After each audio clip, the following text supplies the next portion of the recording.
मंडळी नमस्कार. मी doctor Balasaheb माघारे, Sangola politics आणि माझ्यासोबत आहे निखिल काटे, लोकसंवाद मराठी, सांगोला. मंडळी, आपल्याला माहित आहे की सांगोला तालुक्यातल्या विविध गावांमध्ये सध्या निवडणुकीच्या तोंडावर राजकीय मंडळींकडून डीपी बसवले जात आहेत, विद्युत पोल जे आहेत ते पोल रोवले जात आहेत आणि हे सगळं होत असताना जनतेच्या मनात प्रश्न येतात की याला महावितरणची मान्यता आहे का, आणि जर मान्यता नसेल तर महावितरण या संदर्भात नेमकी काय भूमिका घेणार, किंवा मान्यता असेल तर पुढं त्याला वीज जोडणी देणार का, या सगळ्या प्रश्नांची उत्तरं देण्यासाठी आम्ही खास पंढरपूरमध्ये आहोत आणि पंढरपूरचे महावितरणचे कार्यकारी अभियंता संजय शिंदे साहेब आपल्यासोबत आहेत. साहेब नमस्ते. नमस्कार. आम्ही खास तुमच्याकडे एवढं लांब येण्याचं महत्वाचं कारण सांगोला तालुक्यामध्ये इतक्या मोठ्या प्रमाणामध्ये डीपीचं पेव फुटलेलं आहे, पोल रवले जात आहेत आणि मतदारांना जे आहे तर ते आम्ही दाखवले जाते. तर आम्हाला तुमची भेट घेण्याचं महत्वाचं कारण असं की पत्रकारिता हा लोकशाहीचा चौथा स्तंभ मानला जातो. जनतेच्या हिताचं, जनतेची बाजू घेऊन लढणारे पत्रकार समजले जातात आणि आम्ही त्या दृष्टीने काही प्रयत्न करतोय. तर आम्हाला अपेक्षित आहे की ही नेमकी वस्तुस्थिती काय आणि नेमकं काय परिस्थिती काय सांगायचं.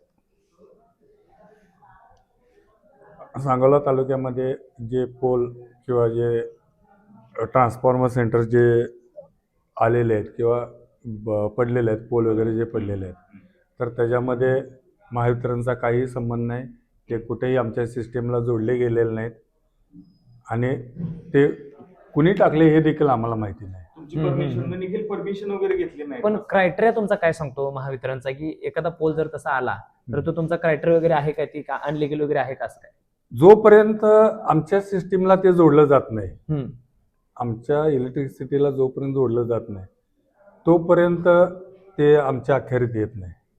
आणि ज्यावेळेस इलिगल जोडलं जातं त्या नियमाप्रमाणे आम्ही कारवाई करू. मग आता जे लोकांनी जिथं पोल उभा केले, जिथं ट्रान्सफॉर्मर आणून टाकलेत, मग ह्या लोकांवर तुम्ही कारवाई करणार आहे का? मग नाही, त्या ह्याच्यामध्ये त्यांनी महावितरणची परमिशनच घेतली नाहीत, आमच्या सिस्टीमला कुठेही जोडलेलं नाही त्यांनी, त्याच्यामुळे त्यांच्यावर कारवाई करायचा प्रश्नच येत नाही. बरं, जर आता तुम्ही सांगितल्याप्रमाणे कारवाई आपल्याला करताच येणार नाही, जर सांगोल्यामध्ये हा जो काय प्रकार संबंध तालुक्यामध्ये चालू आहे, ह्या प्रकारामुळे जर एखादा ट्रान्सफॉर्मर जोडला किंवा तारा ज्या आपण म्हणतो पोलला ओढतो, जर तशा काय ओढल्या आणि त्याला जर खरोखर वीज जोडली, त्याच्यामुळे जर काय घातपात झाला तर ह्याला जबाबदार कोण आहे? त्या ह्याच्यामध्ये जर त्यांनी जर असं इलिगल कुठं जोडलेलं असेल तर आम्ही नियमाप्रमाणे कारवाई करणार. म्हणजे ज्या व्यक्तीने जोडले त्याच्यावरती कारवाई होणार. एक महत्वाचा साहेबांकडे मुद्दा जाणून घेऊया. शेतकरी असंख्य ग्रामीण भागामध्ये सर, साधारणतः तुमचे जे तत्व काय ठरलेले असतात, एक रोडमॅप ठरलेला असतो, एवढ्या अंतरावर पोल लावले पाहिजेत, डीपी जे बसवले जातात त्याचं साधारणतः अंतर, त्याचा लोड काय, थोडं टेक्निकल गोष्टी सांगा, कारण ह्या लोकांना कळू द्या थोडं.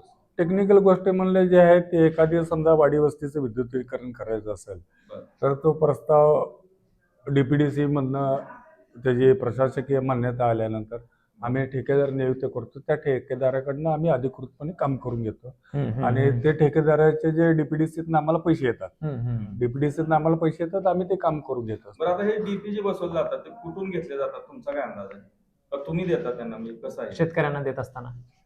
जे फुल टर्नकी असेल, तर ते कॉन्ट्रॅक्टर लोकच आणतात, ट्रान्सफॉर्मर पोल वगैरे, पण त्याचं जे आहे ते सगळं रेकॉर्ड जे असतं ते रेकॉर्ड आमच्याकडे हे जातं. ट्रान्सफॉर्मर हा टेस्ट केला जातो, त्यानंतर मटेरियल आहे, मटेरियलचं इन्स्पेक्शन केलं जातं, मटेरियल हे पूर्ण बघितलं जातं. पण हे जे बसवतात तुमच्याकडून टेस्ट होऊन गेलेत का, असं तुमचं म्हणणं आहे? नाही, आहे आमच्याकडनं टेस्ट झालेलंच नाही.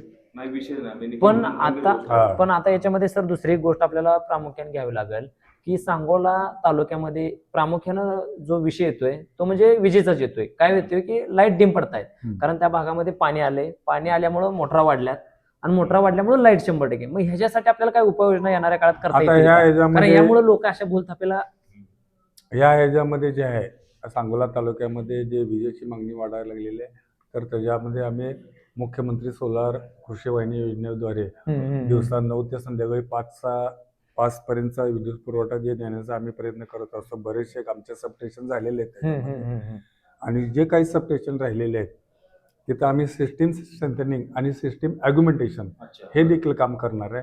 ते आहेत प्रस्तावित काम सबस्टेशनमध्ये, तर त्या ह्याच्यानुसार आम्ही ते काम आमचा मूळ विषय असा आहे, वर्क इन प्रोग्रेस आहे आणि चालूच आहे ते काम. या लोकांना जी डीपी लावायची गरज पडते, मतदार सुद्धा त्यांच्या भूलथापानं बळी पडतात, पोल लावून द्या म्हणतात डीपी, महावितरण कुठेतरी कमी पडते असं वाटतंय का तुम्हाला? नाही, असं काय महावितरण कमी पडण्याचं काय कारण नाही त्या ह्याच्यामध्ये, तसं काय मला पण काय वाटत नाही. कारण लोकांनी जर डीपीडीसी मध्ये जर प्रस्ताव दिला बरं. तर ते काम होऊन जातं लोकांचं. असं काही नाही की बाबा लोकांची मागणी आहे आणि डीपीडीसी मध्ये आमच्याकडे प्रशासकीय मान्यता आल्यानंतर आम्ही ते काम करतच असतो. पण वैयक्तिक लोकांना ते बसवण्याचा अधिकार आहे का? वैयक्तिक लोकांना कोणालाही फक्त बसवायचं ती आहे. एमएसबी अंतर्गत म्हणजे महावितरणच्या अंतर्गत बसवता येतात. माहिती- मग तुमची परमिशन नसेल तर अशा पद्धतीच्या जे काही प्रकार घडतात किंवा समोर दिसत आहेत आपल्याला, मग ह्याच्यावर तुम्ही कार्यवाही करू शकत नाही? मला काय म्हणायचंय, ते आमच्या सिस्टीमला कुठेही जोडलेलं नाही. बरं, हा. ते पोल आणलेत, टाकलेत, हम्म. ट्रान्सफॉर्मर आणलेत, उतरलेत.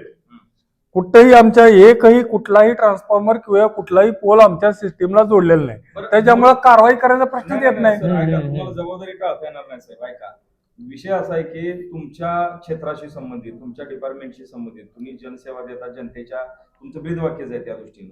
तुमच्या ह्याच्यामध्ये जर कोणी जर इंटरफेअर करत असेल आणि तुम्ही जर म्हणत असाल की आमचा त्याचा संबंध नाहीये, तर जबाबदारी झटकून चालेल का? प्रश्न जबाबदारीचा जोपर्यंत आमच्या सिस्टीमला जोडले जात नाही तोपर्यंत आमची जबाबदारीच येत नाही. पण आता समजा एखाद्याने खडे आणून टाकली तिथं, रोडचं कामच केलेलं नाही, मग त्याला काय खडे आणून टाकले म्हणून त्याला काय सार्वजनिक बांधकाम विभाग जबाबदार राहणार आहे का? नाही, तो विषय सर ऐका, तो ऐकून विषय घ्या, वेगळा ऐकून घ्या, आहे. माझं ऐकून विषय घ्या, सर, हो. माझं ऐकून घ्या. एखाद्यानं खडे आणून टाकले तिथं, बरं. रोड करणार असेल, काहीतरी बरोबर. सांगितलं असेल, काहीतरी आश्वासन दिलं, मग त्याला सार्वजनिक बांधकाम खाते जबाबदार असणार आहे का? नाही. नाही, पण तसं तो ऐकून घ्या, जीविताला तसं ऐकून- धोका ऐकून- असणारा विषय आहे, सर. ऐकून घ्या. आपल्या ह्याच्यातून जीविताला धोका आहे, सर. आणि नाही, एक लक्षात घ्या, जोपर्यंत ट्रान्सफॉर्मर सेंटर, ट्रान्सफॉर्मर आणि पोल जोपर्यंत खाली आहेत, बरं. आमच्या सिस्टीमला कुठेही जोडलेलं नाही, बरं. तोपर्यंत कोणाच्याही जीविताला धोका नाही. बरं. ज्यावेळेस ते आमच्या सिस्टीमला इलिगली जोडली जातील त्यावेळेस त्यावेळेस सिस्टीमला धोका असणार आहे. Yes, हा. त्यावेळेस आम्ही रिसर आम्ही कारवाई करू. पण आता लिगली करण्यासाठी त्याची जी प्रोसेस आहे ती काय असते, मला थोडीशी सांगा. कुठली? म्हणजे आता जी ट्रान्सफॉर्मर आपण जर एखादा नवीन घे झाला तर डीपीडीसीतनं तो विषय झाला, पण त्याची प्रोसेस काय आहे? ते प्रशासकीय मान्यता आल्यानंतर त्याच्यामध्ये रिसर आम्ही वर्क ऑर्डर काढतो, त्याचं मटेरियल अप्रुव्हल देतो. नाही सर, काम होऊन जातं. त्यांचा प्रश्न असा होता की आता जे जोडलेले ते बोलतापा मत मिळवण्यासाठी ज्या लोकांनी चालू केलं- कुठेही जोडलेलं नाहीत. नाही का उभे केलेत, उभे केलेत आहे का? जोडलेत का आमच्या सिस्टीमला? पण नाही. तुम्ही त्यांना जोडणी देणार का, सर? नाही देणार. जोडणी नाही. देऊ शकतच नाही त्याला. आम्ही जोडणी देऊ शकत नाही. तुमच्यावर दबाव आला, समजा राजकीय सत्ता- अजिबात कितीही जबाबदार आला तरी आम्ही जोडू देणार नाही. इव्हन पालकमंत्र्यांचा जरी दबाव आला तरी कोणाचंही आलं तरी आम्ही जोडणार नाही. जोडताच येत नाही ते. जोडताच येत नाही ते सिस्टीमला आमच्या. कारण सर मूळ विषय असा आहे की समजा आता लाईट आम्हाला नाही, पुरेशी मिळत नाही, आम्हाला आमच्याकडं बराचसा अडचणीत वगैरे म्हणून डीपी मागतायत, पोल मागतायत, दिलं. उद्या जर गाव लेवलची माणसांना हिने जर आम्ही दाखवलं, तुम्ही आम्हाला मतं द्या, पोलीस स्टेशन तुमच्या गावात आणतो, तहसील कार्यालय तुमच्या गावात आणतो, या अशा पद्धतीचं राजकारण ग्रामीण भागात आणि सगळ्याच ठिकाणी जिल्ह्यात सर, तुमच्या विभागातलं इथं किती माहित नाही आम्हाला, पण सांगोला तालुक्यामध्ये हल्ली पैसे वाटपाचा विषय फार कमी येतो, परंतु डीपी वाटपाचा मोठा विषय आहे आणि तुम्ही हस्तक्षेप करणं फार गरजेचं आहे त्याच्यात. नाही, आम्ही हस्तक्षेपच करू शकत नाही. बरं, आता दुसरा मुद्दा सर, ज्या पद्धतीने तुम्ही एका वाक्यात सांगितलं हस्तक्षेप करता येत नाही, हम्म. पण ज्या ठिकाणी जर आता डाम रवला, साधारणपणे एक आपण आता जरी डाम रवला तर त्याला परमिशन नसेल आणि जर भविष्यात परमिशन आली आणि तिथे जर ते डांब असतील तर त्याच्यावर तुम्हाला ते तारा जोडता येतात का? कारण असा प्रकार झालाय सांगोल्यात. आम्ही काही ठिकाणी भागात फिरलो की गेले 10 वर्षापूर्वी डांब रोवून ठेवलेले आहेत, पण महावितरण म्हणते आता व्हिडिओ पाहिजे असेल तर दाखवू शकतो सर मी. सांगोल्यातल्या अनेक गावांमध्ये देखील आम्ही ते स्टिंग ऑपरेशन केलं जाऊन खेड्यापाड्यांमध्ये. असे जवळपास 40 पोल एका वस्तीवर बसवलेले आहेत सलग एका गावातच आहेत आणि ते पोल 7-8-9 वर्षापासून बिना वायरचे असेच आहेत. आणि आम्हाला कळलेली माहिती अशी की पोल चुकीच्या पद्धतीने बसवल्यामुळं आणि पोल उभे असल्यामुळे महावितरण तिथं कनेक्शन देत नाही. म्हणजे राजकीय लोकांनी पोल उभा करून मतं मिळवली, निवडून आले, लोकांना वाऱ्यावर सोडलं. लोकांचं मरण असं आहे. एक तर किस्सा असा होता ज्या ठिकाणी आम्ही भेट दिली, बरोबर. कटपळ आमच्या बांड्रीवरचं गाव, तिथं लाईट नसल्यामुळं आणि तो फॉरेस्ट एरिया असल्यामुळं जे विषारी साप आहे ते साप चावून 3 ते 4 लोकांचा मृत्यू झालाय. सर ही फार सेन्सिटिव्ह आणि सामाजिक जबाबदारीची गोष्ट आहे सर. त्यामुळे कायद्यात राहून करणं अपेक्षितच आहे, परंतु तुम्हाला ही 2 पावलं पुढे घेऊन याच्यावर कारवाई करणं अपेक्षित आहे. जोपर्यंत आमच्या सिस्टीमला कोणीच ट्रान्सफॉर्मर सेंटर किंवा पोल जोडत नाही तोपर्यंत आम्हाला कारवाई करता येत नाही. आणि जर असं कुठं आढळलं तर आम्ही निश्चितच कारवाई करू. बरं, याच्यासाठी काय करावं लागेल सर? काय लोकांनी आवाज उठवावा लागेल का, कोणी अर्ज द्यावा लागेल? त्या संदर्भात एवढं मी काय आता काय सांगू शकत नाही. पण नाही, सर गोष्ट प्रश्न दुसरी सुटला नाही, पण सर. सर दुसरी गोष्ट गांभीर्याने आपल्याला ठीक आहे, घ्यावी कट लागेल. ठीक आहे, मी तुम्हाला सांगितलं की आता बरं. मी तुम्हाला सांगितलं आता पण शेवटचं हा. आव्हान तुम्ही करा, नाही मी समोर आम्ही काहीच बोलत नाही. मी नागरिकांना आवाहन शेवटचे करा. मी आता नागरिकांना काय आवाहन करू शकत नाही. कारण जे काय झालेलं नाही आहे तुमच्या जी ऐकून महावितरणच्या घ्या. क्रायटेरियात आहे तेच महा- आपण करा. सांगा, हा. जे रिसर्च जे आहेत डीपीडीसी कडनं प्रस्ताव त्यांनी द्यावा. हम्म. डीपीडीसी प्रशासकीय मान्यता आल्यानंतर वर्क ऑर्डर आल्यानंतर आम्ही शेतकऱ्यांची कामं करून द्यायला आम्ही कटिबद्ध आहे. शेतकऱ्यांसाठीच ठीक आहे, कटिबद्ध, आपण बरोबर. समारोप करू. साहेब, तुम्ही बसा. तर निखिल, आपण बघितलं असेल की इतक्या धावपळ देण्याचं मुख्य कारण पत्रकारितेची एक मुख्य जबाबदारी असते की जनतेच्या प्रश्नाप्रती आणि जनतेनं जे काय जनतेच्या अपेक्षा आहे ते लोकांपुढे मांडणं आणि त्या सोडवणं.